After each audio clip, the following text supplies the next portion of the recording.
Прво најавија дека ќе запрат со работа, денеска без застој возат по скопските улици. Приватните превозници велат дека проблемот го решиле зад затворени врати. Тврдат дека имале средба со градоначалничката и советници од градот и се договориле во текот на неделава да им биде исплатена поголема сума од долгот.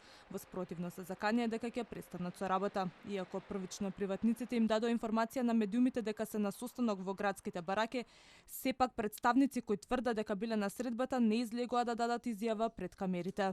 Синоќа по информациите добиени имавме закажано состанок во град Скопје со главните луѓе, значи со градоначалничката, советниците и дел од сектор за советите. Начелно е договорено дека долгот ќе почне да се сервисира. Редовно, доколку не се сервисира, ние стоиме на ставот поново да застанеме, пошто веќе долгот ги преминува сите граници можни. Ние не сме моќни веќе во ситуација да финансираме. Така остануваме на ставот дека ако не се префрлат поголема сума на пари да се намали долгот, ние ќе го активираме најверојатно штрајк со 24 часовно невозење, не дневна шема. Деновиве очекуваме поголема сума на исплата. Доколку не се случи поголема сума на исплата, приватните превозници се решени дека ќе прекинат сообраќајот. За тоа дали имало договор во градските бараки поставивме прашање и до кабинетот на градоначалничката.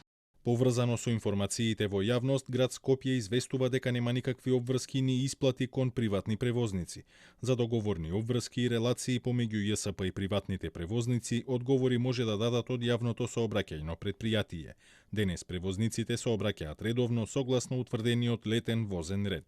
Само со информација дека нема застој во превозот, но без одговор за тоа дали ЈСП им должи пари на приватниците. Денеска од предпријатието со соопштение до медиумите. Ве информираме дека јавниот превоз функционира непречено и сите возила сообраќаат согласно со важечкиот летен возен ред.